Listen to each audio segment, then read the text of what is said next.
مولاي صل وسلم دائما أبدا على حبيبك خير الخلق كلهم مولاي صل وسلم دائما أبدا على حبيبك خير الخلق كلهم هو الحبيب الذي ترجى شفاعته لكل هول من الأهوال لمقتحم مولاي صل وسلم دائما أبدا على حبيبك خير الخلق كلهم يا رب بالمصطفى بلغ مقاصدنا واغفر لنا ما مضى يا واسع الكرم. Assalamualaikum warahmatullahi wabarakatuh. Bismillah walhamdulillah wassalatu wassalamu ala rasulillah Sayyidina Muhammad ibn Abdillah wa ala alihi wa sahbihi wa man walah la hawla wa la quwwata illa billah amma ba'du. Nawayna at-ta'allum wa at-ta'lim والتذكر والتذكير والنفع والانتفاع والإفادة والاستفادة والحث على تمسك بكتاب الله وسنة رسوله والدعاء إلى الهدى والدلالة على الخير وابتغاء وجه الله مرضاته وقربه وثوابه سبحانه وتعالى إلى حضرة النبي المصطفى محمد صلى الله عليه وسلم. الفاتحة. أعوذ بالله من الشيطان الرجيم. بسم الله الرحمن الرحيم. الحمد لله رب العالمين الرحمن الرحيم مالك يوم الدين إياك نعبد وإياك نستعين اهدنا الصراط المستقيم صراط الذين أنعمت عليهم غير المغضوب عليهم ولا الضالين آمين. Para jamaah, Bapak Ibu yang dirahmati oleh Allah, alhamdulillah pada kesempatan malam ini kita masih diberikan kesehatan oleh Allah, diberikan kesempatan untuk bisa sholat maghrib berjamaah, yang kemudian kita lanjutkan untuk ngaji bareng. Mudah-mudahan apa yang kita lakukan semuanya diberikan keistiqomahan oleh Allah Subhanahu wa ta'ala, dan dengan berkah hadirnya kita di masjid ini untuk sholat berjamaah, untuk ngaji bareng, mudah-mudahan hajat-hajat kita semuanya dikabulkan oleh Allah, amin ya rabbal alamin. Rizkinya dilancarkan oleh Allah, amin ya rabbal alamin. Utang-utangnya bisa segera lunas, amin ya rabbal alamin. Jika kelak wafat dalam keadaan husnul khatimah, amin ya rabbal alamin. Para jamaah, Bapak Ibu yang dirahmati oleh Allah, pada kesempatan malam ini saya akan membahas sebuah kitab yang ditulis oleh Al-Imam An-Nawawi yang berjudul Kitab Al-Arba'in An-Nawawiyah, dan kitab ini berisi 42 hadis. Isinya 42 hadis. Dan isi dari kitab ini adalah menjelaskan tentang kaidah-kaidah agama, baik persoalan akidah dibahas di dalamnya, persoalan hukum-hukum Islam dibahas juga di dalamnya, akhlak, tasawuf dibahas juga di dalamnya, lengkap, meskipun ini hanya berisi 42 hadis. Jadi lengkap semuanya. Akidah, supaya kita tidak salah akidahnya, karena sekarang kalau kita lihat banyak akidah yang melenceng. Makanya kita harus luruskan lagi, nanti akidah kita harus tetap dalam akidah ahli sunnah wal jamaah. Tentang hukum-hukum masalah ilmu fikih juga dibahas. Tentang akhlak kita kepada sesama dan kepada yang lainnya juga dibahas di dalamnya. Oleh karena itu sangat penting sebenarnya bagi kita ini untuk mengetahui 42 hadis yang ditulis oleh Al-Imam An-Nawawi ini. Dan Imam Nawawi menulis kitab yang berisi 42 hadis ini sebenarnya termotivasi dengan hadis Nabi yang berbunyi seperti ini: Man hafidha ala ummati, siapa yang menjaga atas umatku, arba'ina hadisan, 40 hadis, min amri diniha, dari urusan agamanya, ba'athahullahu yawmal qiyamah fi zumratil fuqaha al-ulama, maka nanti Allah akan membangkitkan orang itu pada hari kiamat dalam kelompoknya para fuqaha dan para ulama. Nah, ketika Imam Nawawi membaca hadis ini, mengetahui bahwa ada hadis ini, akhirnya termotivasi untuk mengumpulkan 40 hadis ini. Cuma kalau yang Imam Nawawi 42, karena saking luar biasanya. Sebenarnya dalam riwayat yang lain itu disebutkan, siapa yang mengumpulkan 40 hadis, dikatakan lagi dalam hadis yang lain, ba'athahullahu faqihan aliman, niscaya Allah akan bangkitkan ia sebagai ahli fikih yang pandai. Ada lagi yang mengatakan, wa kuntu lahu yaumal qiyamah syafi'an wa syahidan, Nabi mengatakan, aku baginya pada hari kiamat akan menjadi pemberi syafaat, penolong, dan akan menjadi saksi. Dalam riwayat yang lain dikatakan, udkhul min ayyi abwabil jannah syi'ta, masuklah dari pintu surga manapun yang engkau inginkan. Makanya dari utamanya mengumpulkan 40 hadis ini, akhirnya Imam Nawawi mengumpulkan hadis. Tapi sebenarnya sebelum-sebelumnya ulama-ulama yang lain itu juga pernah mengumpulkan. Imam Nawawi itu bukan orang yang pertama mengumpulkan 40 hadis, tetapi ulama-ulama sebelumnya sudah banyak yang mengumpulkan hadis ini. Salah satu contohnya Abdullah ibnul Mubarak, Muhammad bin Aslam At-Tusi Al-Alim Ar-Rabbani, dan ulama-ulama yang lainnya. Cuma kalau yang dikumpulkan oleh ulama-ulama sebelumnya tidak lengkap seperti yang ditulis oleh Imam Nawawi. Ada yang cuma nulis akidah saja, ada yang nulis cuma fikih saja, ada yang cuma nulis akhlak saja. Nah, Imam Nawawi mengumpulkan 40 hadis lengkap, ada akidahnya, ada fikihnya, ada akhlak dan tasawufnya. Meskipun ternyata dikatakan di sini, wattafaqal huffaz ala annahu haditsun dha'ifun wa in kathurat turukuhu. Para ulama penghafal hadis itu sepakat, hadis yang saya baca itu lemah ternyata. Ternyata lemah, cuma jalur yang meriwayatkan banyak. Tetapi meskipun lemah hadis itu, para ulama juga mengatakan, wa qad ittafaqal ulama ala jawazil amali bil haditsid dha'if fi fadailil a'mal.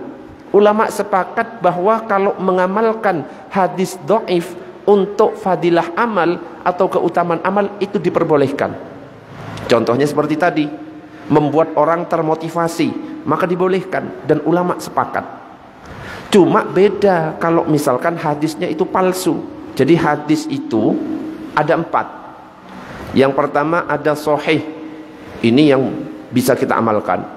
Ada hadis hasan, ini juga bisa kita amalkan.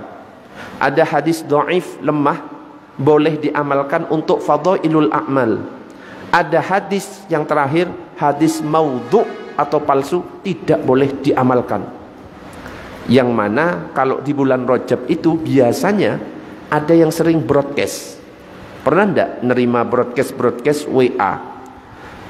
Sekarang masuk malam bulan Rajab. Pernah enggak seperti itu? Barang siapa yang berpuasa di tanggal 1, maka pahalanya sekian. Siapa yang berpuasa di tanggal 2, pahalanya sekian. Pernah enggak? Pahalanya yang puasa di hari ketiga, pahalanya sekian. Siapa yang mengingatkan orang lain tentang hal ini, pahalanya ibaratnya 80 tahun. Pernah seperti itu? Hati-hati, jangan sampai nge-share yang seperti itu. Itu hadis tidak ada periwayatnya, lemah, bahkan bisa maudhu alias palsu. Nah, kalau kita nyebar hadis palsu, hati-hati. Apalagi mengatasnamakan Nabi bersabda, padahal kalau dicek gak ada hadis seperti itu. Itu hadisnya palsu. Nabi mengingatkan, man kadzaba alayya muta'ammidan falyatabawwa maq'adahu minan nar. Siapa berdusta atas namaku dengan sengaja, siapkan tempat duduknya di neraka. Hati-hati yang biasanya sering nge-share. Ada di sini pelakunya, ada apa enggak yang nge-share? Pernah nerima seperti itu? Pernah? Jangan di-share. Lebih baik kalau kita mau nge-share sesuatu, tanyakan apakah benar hadis ini. Oh benar, tanyakan ke guru, ke kiai, ke ulama, ke ustadz. Oh iya benar ini, share.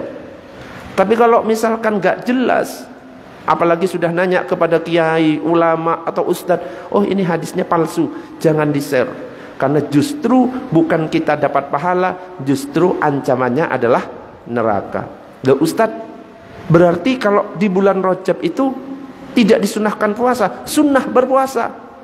Cuma kalau kita mau puasa, jangan pakai dalil yang palsu, pakai dalil yang sahih. Suatu ketika ada sahabat yang bertanya, apa amalan yang dilakukan oleh Nabi di bulan Rajab? Ternyata apa? Dijawab, Nabi itu kadang-kadang sebulan penuh berpuasa, kadang-kadang gak puasa sama sekali. Artinya apa? Hukumnya berpuasa di bulan Rajab adalah sunnah, tidak wajib. Karena Nabi berpuasa, kadang-kadang tidak. Jadi bagi yang mau berpuasa, gak usah tergantung kepada hadis yang palsu tadi. Kita berpuasa karena Nabi pernah berpuasa. Masalah pahala, gak usah terpengaruh dengan tadi 80 tahun dan lain sebagainya. Kalau cuma mengingatkan dapat 80 tahun, berarti hampir sebanding dengan Lailatul Qadar. Padahal Lailatul Qadari khairum min alfi syahr. Lailatul Qadar itu lebih baik daripada 1000 bulan. 1000 bulan itu 83 tahun kurang lebih. Lah ini cuma mengingatkan sudah dapat pahala ibadah 80 tahun. Hampir imbang dengan Lailatul Qadar. Makanya jangan sembarangan untuk nge-share sesuatu yang tidak kita ketahui. Tetapi tetap kalau ada orang yang berpuasa di bulan Rajab, tetap itu hukumnya sunnah. Was-saumuli wa ana ajzibih. Kata Nabi, puasa itu untukku dan nanti aku yang akan membalasnya. Ini hadis qudsi. Allah yang langsung membalas, nggak perlu sampai 80 tahun. Ini nggak, nanti langsung Allah yang membalas. Ini kan masuk bulan Rajab, nggih. Rajab keberapa ini? Malam ke-3 ya. Dan jangan lupa perbanyak berdoa. Allahumma barik lana, jangan sampai salah, fima razaqtana wa qina azab. Itu doa makan. Oh, doa Rajab. Gimana? Bersama-sama 1, 2, 3. Allahumma barik lana fi Rajabah wa Sya'bana wa ballighna Ramadan. Bukan Allahumma barik lana fi ma razaqtana wa qina azabannar. Itu makan. Kalau dulu di waktu corona bahkan dibentuk sebuah lagu Sholawat Rajabiyah. Ada kayak gininya. Allahumma ya apa? Ya Qawiyyu ya Matin ihfad lana wal muslimin وسلم الإندونيس من الفيروس COVID-19 اللهم بارك لنا في رجب وشعبان وبلغنا رمضان وسلمنا min corona, karena ini waktu corona dulu. Ya qawiyyu ya matin ihfad lana wal muslimin wasallimil Indonesian minal virus COVID-19. Bersama-sama Allahumma barik lana fi Rajab wa Sya'bana wa ballighna Ramadana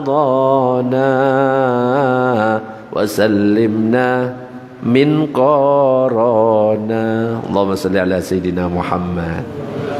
Perbanyak doa itu. Allahumma barik lana fi Rajab wa Sya'bana wa ballighna Ramadan. Allahumma barik lana ya Allah, berkahi kami fi Rajab, di bulan Rajab, wa Sya'bana, dan di bulan Sya'ban, wa ballighna Ramadan, sampaikan kami kepada bulan Ramadan. Ulama-ulama terdahulu itu sudah siap untuk menyambut bulan Ramadan, itu dari bulan Rajab itu sudah siap. Rajab, Sya'ban, Ramadan. Makanya diistilahkan bulan Rajab itu bulan menanam. Wis siap-siap itu kalau orang-orang terdahulu. Terus bulan Sya'ban nyiram. Ramadan tinggal panen. Pahala banyak nanti, dilipat-lipat gandakan. Mudah-mudahan semuanya disampaikan ke bulan Ramadan. Amin ya rabbal alamin. Oke, sekarang akan saya bacakan mulai dari hadis pertama. Mudah-mudahan bisa hatam 42 hadis, nanti ganti kitab lagi gitu Pak Didik nggih. Jadi biar enggak mondok tapi kayak rasa mondok gitu ya. Ngajinya ngaji kitab. Sebelum saya lanjutkan, ada pertanyaan sampai di sini? Monggo jika ada pertanyaan. Sebelum saya bacakan hadis yang pertama.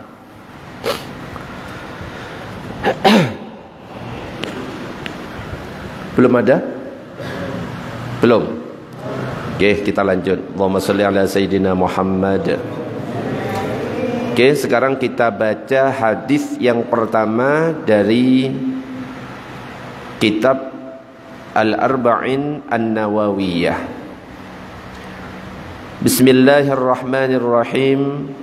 An Amiril Mu'minin Abi Hafsin Umar bin Al-Khattab qala, dari Amirul Mu'minin Abu Hafs Umar ibn Al-Khattab, beliau berkata. Umar bin Khattab ini adalah salah satu sahabat Nabi. Khalifah yang keberapa Umar bin Khattab itu? Yang pertama Sayyidina Abu Bakar, yang kedua Umar bin Khattab, yang ketiga Utsman bin Affan, yang keempat Sayyidina Ali. Nah, hadis yang pertama ini diriwayatkan oleh Umar bin Khattab. Umar bin Khattab itu keren. Kalau berjalan, setan-setan itu nyingkir semuanya. Gak ada yang berani sama Umar bin Khattab. Beda kalau kita yang jalan, kira-kira apa? Gondoruo, kuntilanak, semuanya merapat semuanya ya. Bedanya kita dengan Umar bin Khattab, tegas, keras, berani, itu Umar bin Khattab.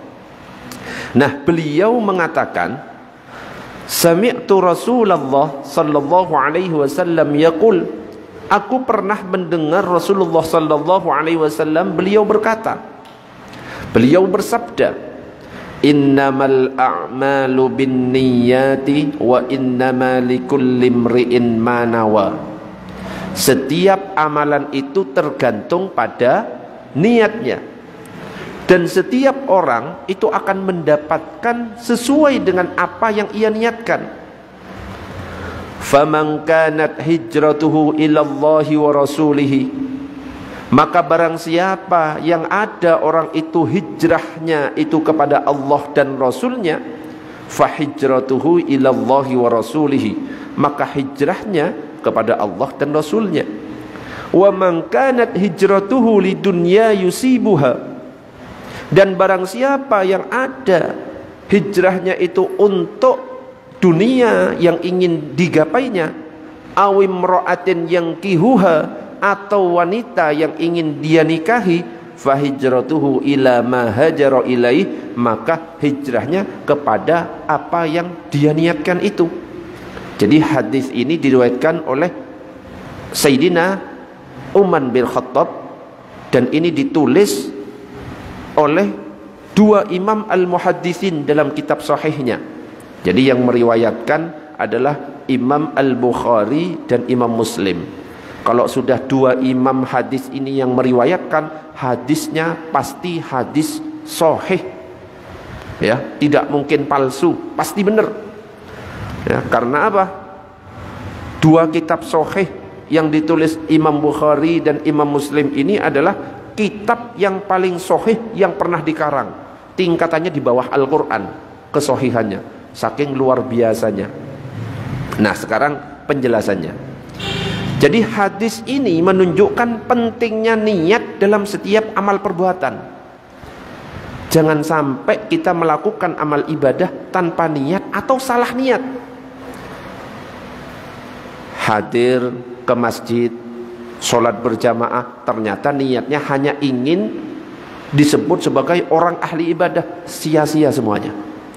Membaca Al-Quran, ya, dinadakan seenak mungkin, tapi ternyata niatnya hanya ingin disebut sebagai qori atau ahli Al-Quran, sia-sia semuanya.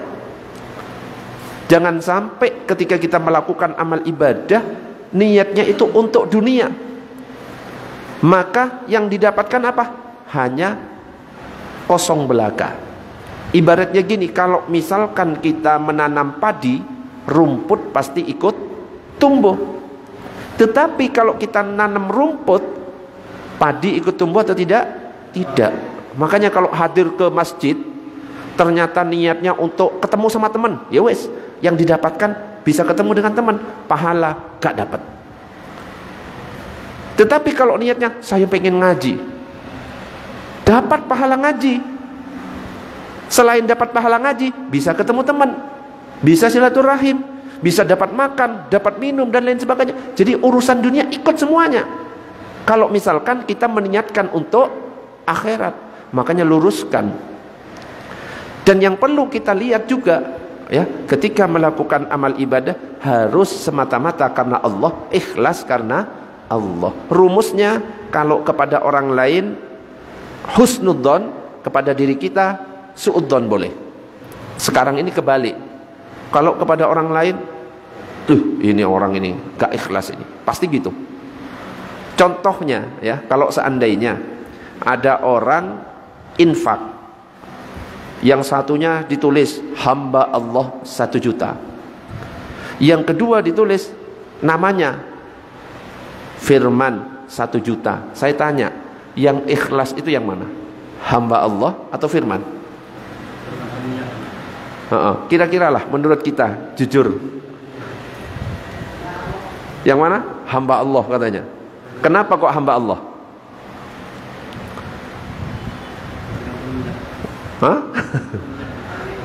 Karena tidak disebut namanya mungkin, ya.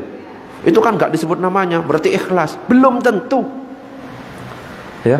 Mau kita melakukan amal ibadah sembunyi-sembunyi ataupun terang-terangan, kalau niatnya ikhlas karena Allah, tetap ikhlas.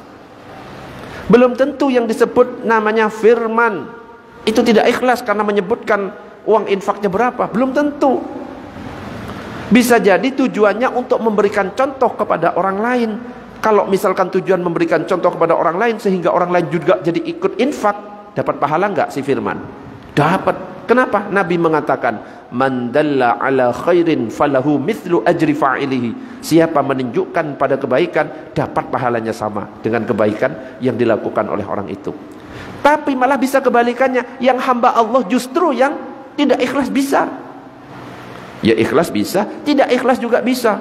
Saat diumumkan Firman 1 juta, wes di itu, oh enggak ikhlas. Hamba Allah 1 juta, ternyata yang hamba Allah nyenggol yang sebelahnya, Kamu tahu nggak hamba Allah? Iki saya hamba Allah. Ikhlas pada? Ya hilang semuanya. Kadang-kadang kita itu seperti itu. Pernah juga misalkan iktikaf. Ada yang nanya, tadi malam iktikaf enggak? Kebetulan enggak iktikaf. Oh enggak tadi malam. Tapi kadang-kadang secara tidak sadar kita justru nyebut amalan yang enggak ditanya. Tapi yang malam minggu kemarin saya iktikaf. Pernah enggak seperti itu? Hilang pahalanya. Berarti pengen diketahui. Tadi malam enggak sholat tahajud enggak? Waduh enggak, saya kesiangan.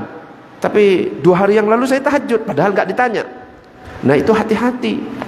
Kadang-kadang kita itu menyampaikan amal ibadah yang kita lakukan supaya diketahui oleh orang lain. Bisa-bisa hilang. Karena ikhlas itu memang mudah untuk diucapkan, tapi kalau dipraktekkan susah. Kalau pengen ikhlas, tiru surat Al-Ikhlas.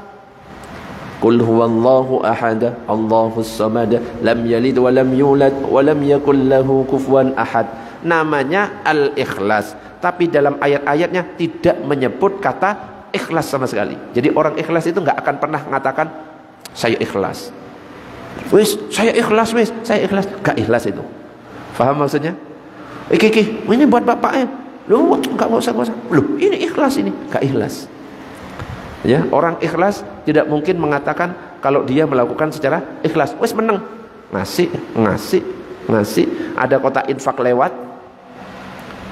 Enggak perlu nutup-nutup kayak gini. Ternyata nutup itu karena cuma 1.000. Tapi kalau 100.000 diputer gini baru masuk. Itu namanya enggak ikhlas. Wes mau 1.000, mau 100.000, bismillah karena Allah. Gitu. Mau dipuji sama orang lain, enggak ikhlas ini. Enggak terpengaruh. Mau dicela sama orang lain, tidak tambah minder. Itu ikhlas. Enggak terpengaruh kanan kiri.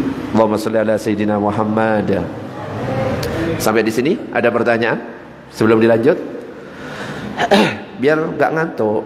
Kalau saya cerita terus nanti ngantuk. Tapi masalahnya nggak ono sing nanya iki lho.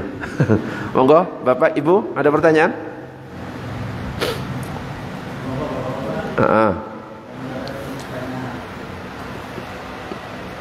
Lanjut lagi?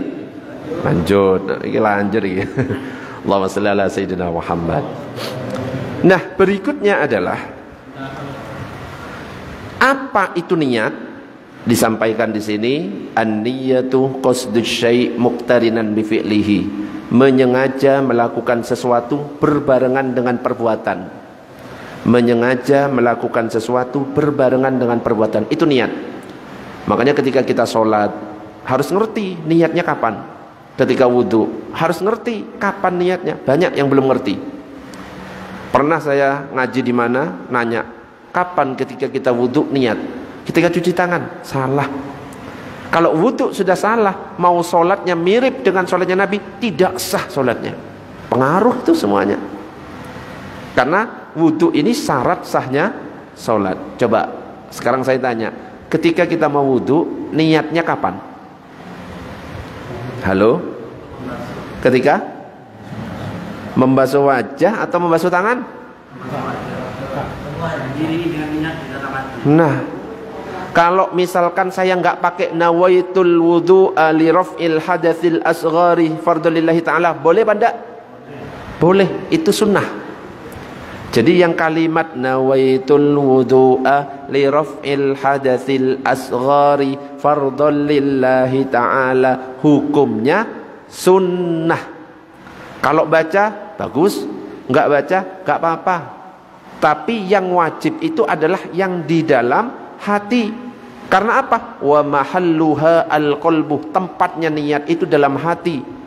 Muqtarinan bi fi'lihi, berbarengan dengan perbuatan. Kalau wudu, idza kumtum ila sholati faghsilu wujuhakum, apabila kalian hendak mendirikan salat, basuh wajah kalian. Wajah, gerakan rukun yang pertama adalah wajah. Maka niat yang dalam hati lakukan berbarengan saat kita membasuh wajah. Membasuh wajah di basuhan pertama, langsung lintaskan dalam hati, saya wudhu menghilangkan hadas kecil. Harus seperti ini. Gak pakai gini gimana Ustaz? Tidak sah wudhunya. Wudhu tidak sah, sholat tidak sah. Nyentuh Al-Quran berarti gak punya wudu, dosa. Makanya wa kullu man bighairi ilmin ya'malu a'maluhu mardudatun la tuqbalu. Setiap orang yang beramal dengan tanpa ilmu, amalannya bisa ditolak, juga tidak diterima. Sudah betul wudunya? Ketika niat membasuh wajah? Halo? Nggih?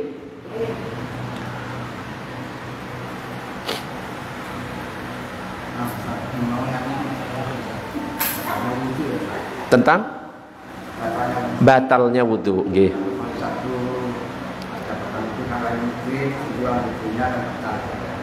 Ini misalnya mantu. Ya. Oke, salah satu yang membatalkan wudu itu bersentuhan laki-laki perempuan bukan mahram. Yang benar kata mahram. Muhrim itu artinya orang yang pakai ihram. Ya, bukan muhrim. Jadi bukan muhrim itu salah. Sing bener bukan mahram. Bener kan ya? Jangan sampai pakai muhrim, sudah ngaji masih pakai muhrim aja. Muhrim itu khusus orang yang ibadah haji. Tapi orang yang bukan mahram. Jadi kalau ada yang bersentuhan kulit ketemu kulit dengan orang yang bukan mahram, wudu batal, sengaja ataupun tidak sengaja. Syahwat ataupun tidak syahwat. Pertanyaannya sebelum ke mantu, saya tanya, istri mahram apa bukan mahram? Istri mahram apa bukan mahram? Mahram itu artinya apa? Orang yang tidak bisa dinikahi itu mahram. Saya tanya, istri boleh dinikahi apa enggak? Berarti bukan mahram. Artinya nyentuh istri batal atau tidak? Batal. Istri sendiri batal, apalagi istrinya orang. Loh, hati-hati, nek nyentuh istrinya orang lebih parah. Tapi kalau seandainya bersentuhan kulit dengan kulit batal. Tapi kalau selain kulit, contoh rambut, yang disentuh rambut, ya, istri kita disentuh rambutnya, gak batal karena bukan kulit. Kuku gak batal karena bukan kulit. Gigi bukan kulit, gak batal. Makanya kalau bapak-bapak mau berangkat kerja, kok punya wudu, pengen salaman dengan istri, jangan salaman gini, tapi ketuk giginya, jambak rambutnya, ya, atau kukunya disentuh, aman, gak batal. Nah sekarang mantu, bagaimana kalau salaman mertua dengan mantu, apakah batal? Mantu itu adalah menjadi anak ketika sudah nikah dengan anak kita. Bahkan meskipun anak kita itu sudah bercerai, mantu tetap tidak batal bersentuhan dengan mertua. Jadi salaman gak batal untuk menantu. Tapi kalau sepupu itu berarti anaknya paman. Ya, anaknya paman, betul ya? Anaknya paman itu sepupu. Batal atau tidak? Batal, karena sepupu bukan mahram. Boleh nikah enggak sepupu? Boleh dinikah. Gitu. Jadi kalau nyentuh mantu batal atau tidak? Tidak batal, aman. Mantu sendiri, kalau mantunya orang ya batal, Pak, nggih. Bersin. Nah, nggih, Pak. Bagaimana kalau bersin, apakah batal? Batal atau tidak? Tidak batal. Yang membatalkan wudu kan jelas. Nyentuh yang bukan mahram, buang angin, buang air kecil, buang air besar, tidur, nyenyak, selain tidur sambil duduk. Kalau tidur sambil duduk nggak apa-apa. Makanya kalau bapak-bapak ikut sholat Jumat, biasanya tidur kan. Yang penting tidurnya sambil duduk, nggak batal. Nyentuh kemaluan, batal. Kalau nyentuhnya pakai telapak tangan. Tapi kalau bagian belakang ditutup seperti ini, tidak batal. Jadi bersin tidak membatalkan, kecuali bersin terus keikut ngentut gitu ya, itu batal. Oke. Sak kentut-kentutnya keluar, nah itu baru batal. Ada pertanyaan? Monggo sebelum dilanjut. Lanjut dulu. Lanjut. Allahumma shalli ala sayyidina Muhammad. Jadi ketika wudu maka barengkan ketika membasuh wajah. Ketika sholat, usolli fardad duhri arba'a raka'atin mustaqbilal qiblati ma'muman lillahi ta'ala. Ini wajib atau sunnah? Sunnah. Melafalkan usolli sunnah, tapi yang wajib ketika di dalam hati. Kapan yang wajib itu? Ketika kita takbir. Allahu Akbar. Selama lafaz Allahu Akbar lintaskan dalam hati itu. Jangan diam saja. Karena ini niat. Niat ini termasuk rukun qalbi. Allahu Akbar. Selama kalimat Allahu Akbar, saya sholat fardhu duhur. Sudah. Dalam hati. Kalau yang usolli, mau pakai usolli boleh, sunnah. Gak pakai usolli, gak masalah. Tapi yang di dalam hati wajib, gak boleh ditinggal. Itu kalau sholat. Allahumma sholli ala Sayyidina Muhammad.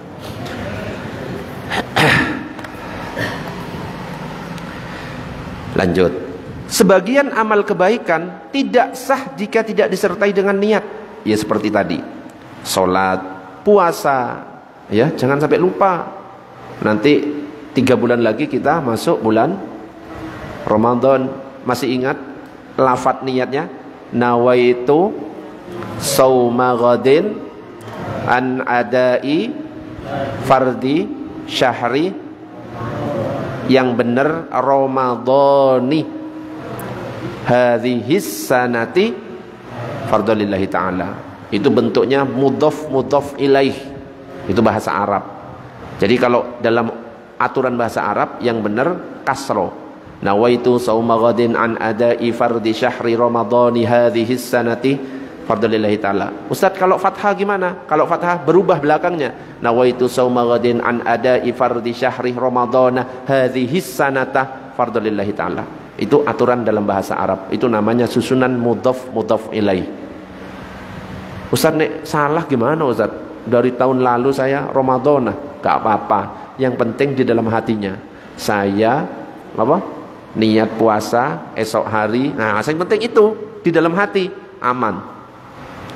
Kalau urusan lafaz Arab itu karena kita bukan orang Arab, ya wajar kalau misalkan salah. Sebagian amal yang baik tidak diterima oleh Allah atau tidak berpahala apabila tidak disertai dengan niat, meskipun tetap sah. Amalan ini sah tapi nggak dapat pahala. Contohnya apa? Memberi nafkah istri dan anak. Diniatkan, ini nafkah saya. Ini nafkah saya supaya dapat pahalanya juga. Berbeda dengan perbuatan buruk. Kalau perbuatan buruk meskipun ia tidak niat, gak niat melakukan keburukan, nyuri, gak pakai niat, nawaitul nyuri, gak pakai gitu, wis langsung nyuri. Meskipun gak pakai niat, kalau keburukan tetap dinilai buruk. Bahkan meskipun diniatkan dengan niat yang baik, tetap akan menjadi amal buruk. Ini saya nyuri, ini untuk saya bagi-bagikan ke fakir miskin, tetap gak boleh. Tetapi Allah itu maha pengasih, maha penyayang. Kalau ada orang niatnya baik, itu sudah langsung ditulis satu kebaikan. Ternyata dilakukan, dilipat gandakan langsung 10 sampai 700 sampai gak hingga. Itu kalau Allah. Tapi kalau ada orang niat buruk, malaikat itu gak langsung nulis, baru ancang-ancang, ayo dilakukan apa enggak. Kalau dilakukan ditulis 1, gak dilakukan ditulis kebaikan 1. Itu ke maha pengasih dan ke maha penyayangannya Allah kepada kita. Allahumma shalli ala Sayyidina Muhammad. Sampai di sini. Sebelum dilanjut, ada pertanyaan? Monggo, kalau ada, monggo Mbak, silakan.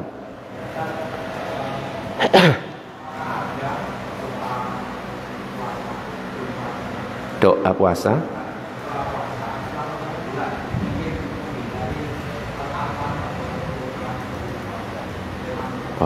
Apakah ada doa puasa selama 1 bulan? Kalau yang kita lihat ada broadcast biasanya. Doa hari pertama, doa hari kedua. Apakah itu boleh? Itu tidak dari Nabi. Cuma namanya doa bebas. Boleh seandainya kalau diamalkan. Ya, karena doa itu kan permintaan apa saja. Apakah ada? Kalau ketentuan dari Nabi tidak. Tetapi kita itu dianjurkan doa apa saja. Ud'uni astajib lakum. Minta kepadaku akan kukabulkan. Mau dijadwal, Nggak harus ikut yang broadcastan. Pernah lihat nggak? Doa hari pertama, doa hari kedua, doa hari ketiga. Itu bukan dari Nabi.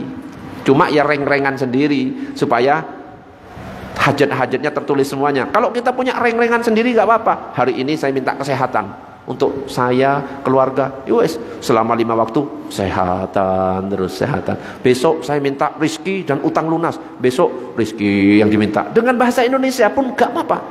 Kalau doa khusus tidak ada. Oke? Intinya perbanyak doa, doa apa saja.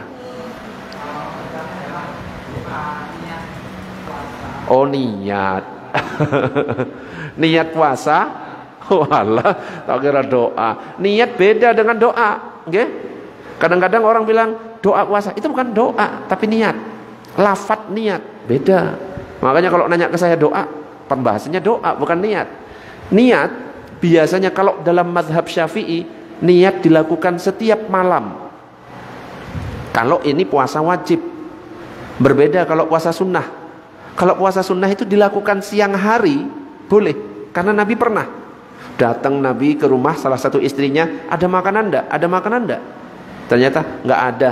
Oh, enggak ada. Ya wes, saya puasa siang sebelum zuhur.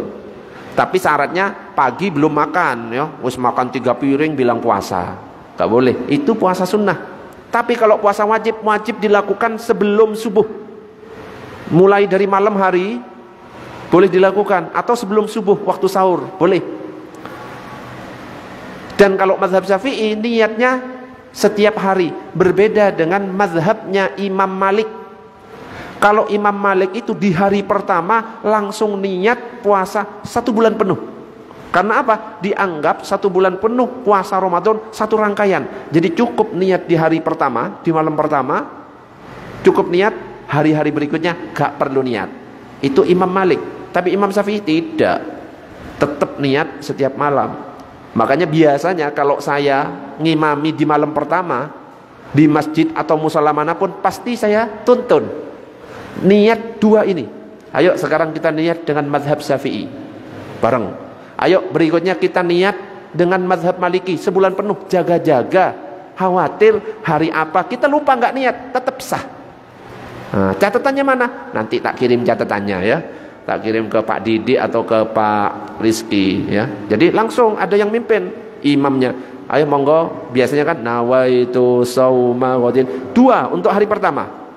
Monggo jamaah, karena ini malam pertama kita niatnya 2. Niat pertama dengan mazhab Syafi'i kita niat seperti biasa. Yang kedua kita coba niat dengan mazhab Maliki, jaga-jaga takutnya ada hari yang kita lupa nggak niat. Kalau Imam Malik nggak niat, cukup malam pertama itu sudah sah. Nah, langsung aman. Lupa nggak niat kesiangan, aduh bangunnya jam 6, aman, tetap kita berpuasa.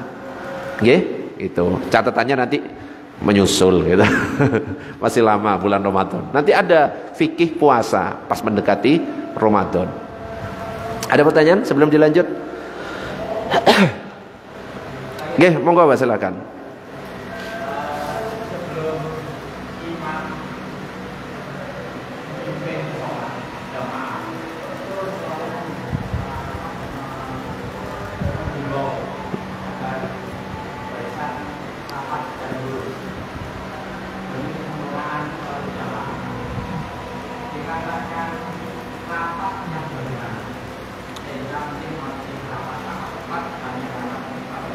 Ya.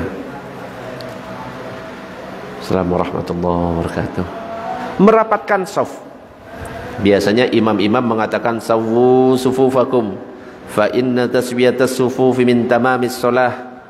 Fa inna taswiyatis apa? Sufufi min iqamatis shalah. Rapatkan, luruskan shaf, karena rapat dan lurusnya shaf itu adalah sebagian dari kesempurnaan sholat. Jadi hukumnya sunnah.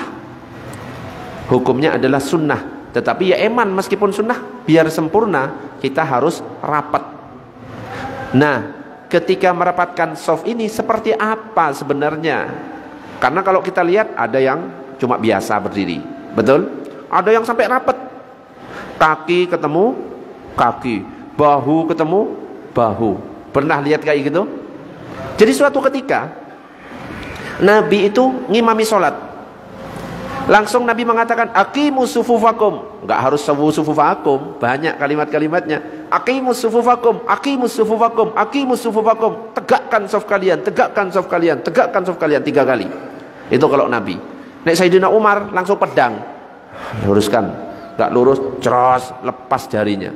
Nanti Pak Didik ya kalau ngimami ya pakai pedang. Luruskan. Boleh. Itu Umar beda ya, nggak boleh nek Pak Didik ya atau siapapun nggak boleh. Kita ya aqimus sufufakum atau sawu sufufakum. Nah, ketika Nabi mengatakan aqimus sufufakum, ada satu orang dalam hadisnya itu dikatakan rojulun. Jadi bahasa Arab itu pengaruh. Kalau rojulun itu artinya satu orang laki-laki. Kalau rojulani artinya 2 orang laki-laki. Rijalun itu artinya orang laki-laki banyak. Rijalun. Nah, dalam hadis itu dikatakan rajulun, ada satu laki-laki tiba-tiba langsung gerak, bahu diluruskan dengan bahu, mata kaki disentuhkan dengan mata kaki, lutut dengan lutut, ya. Tapi tidak disebutkan namanya. Artinya apa? Bukan sahabat yang terkenal. Kalau ini orang yang terkenal pasti disebut Abu Bakar, Umar, Ali, Utsman. Jadi yang melakukan cuma 1 orang. Dan kalau dipraktekkan susah. Kalau nggak percaya, coba dan maju, minta tolong. Coba ya. Jadi Nabi itu mengatakan seperti ini. Agak ke sini, ngadep ke sini, ngadep ke sini aja. Nah, ke kiblat. Ya benar gini. Jadi yang disuruh Nabi, aqimus sufufakum, tegakkan dan luruskan shaf kalian. Dan orang ini 1 orang laki-laki, tapi tidak disebut namanya, merapatkan bahu dengan bahu, rapat, lutut dengan lutut. Ya apa itu susah lah. Mata kaki dengan mata kaki, susah ndak? Coba sampai selesai sholat kayak gini, susah ndak? Khusuk apa ndak? Malah ada yang risih dan terganggu, betul apa ndak? Tetapi kalau ada yang mengamalkan seperti itu, boleh apa ndak? Boleh. Ini pakai pendapatnya Syekh Nasiruddin Al-Albani, biasanya dipraktikkan oleh teman-teman salafi. Tahu teman-teman salafi yang biasanya cingkrang, biasanya mempraktikkan yang kayak gini. Oke, bagus, berarti menjaga soft. Tapi kan susah kan? Lutut nyentuh lutut bisa enggak? Lutut nyentuh lutut bisa apa enggak? Dengkul dengan dengkul, bahu dengan bahu, mata kaki dengan mata kaki. Susah ya?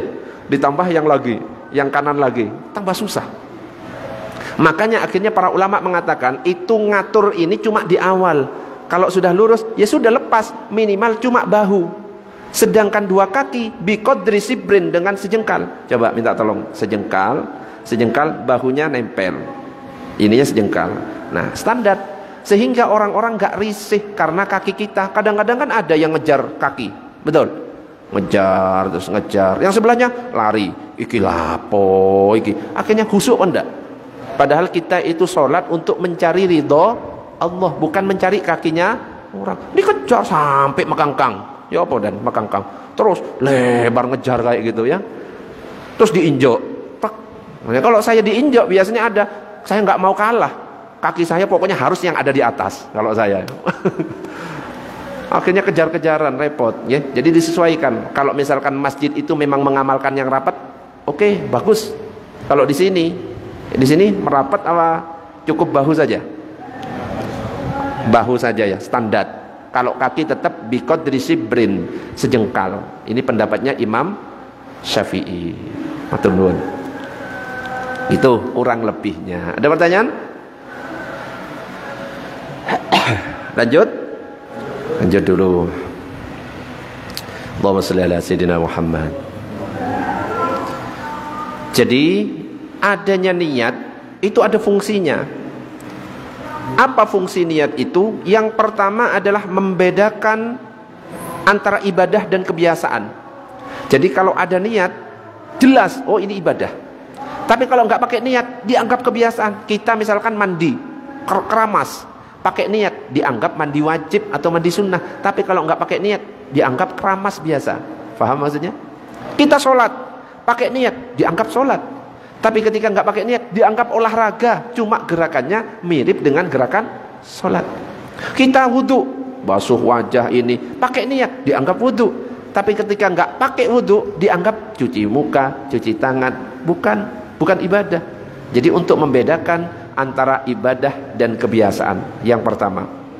Yang kedua, membedakan maksud dari amal perbuatan yang dilakukan, karena Allah atau karena manusia. Makanya biasanya ada lillahi ta'ala, lebih menekankan, lebih mempertegas. Usolli fardhu dhuhri arba' raka'atin mustaqbilal kiblati ma'muman lillahi ta'ala, supaya jelas yang kita lakukan memang karena Allah, bukan karena ingin dipuji, pengen dilihat orang dan lain sebagainya.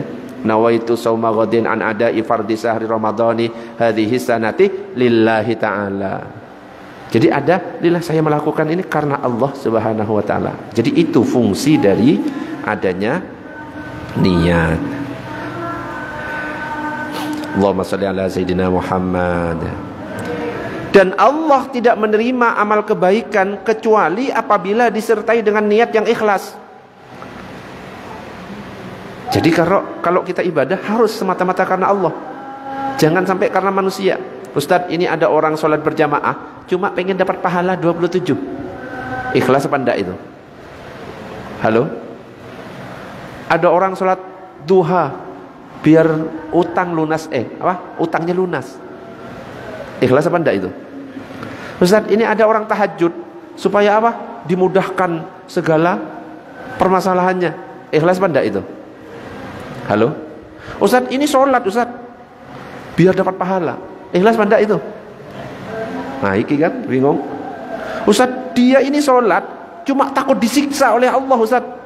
Karena kan ancamannya kalau enggak sholat neraka jahanam. Itu ikhlas apa enggak? Sholat karena takut disiksa, sholat karena ingin masuk surga. Ikhlas atau tidak? Habis Pak Didi. Iki tak tambah dikit ya, 1 menit ya. Jadi ikhlas itu ada 3. Ikhlas tipe budak. Tipe budak ini dia melakukan karena takut pada majikan. Jadi dia sholat takut disiksa. Itu ikhlas, itu masih ikhlas karena mengerjakannya karena Allah, tetap karena Allah. Cuma tipenya tipe kelas bawah. Ikhlasnya level bawah, level budak. Ada ikhlas itu tipe pedagang, pengen cari untung terus. Sholat pengen dapat pahala, sholat jamaah supaya 27 derajat, sholat duha supaya rizki lancar. Tapi dia tetap sholatnya lillahi ta'ala. Ini level bawah juga, tapi tetap dinyatakan ikhlas.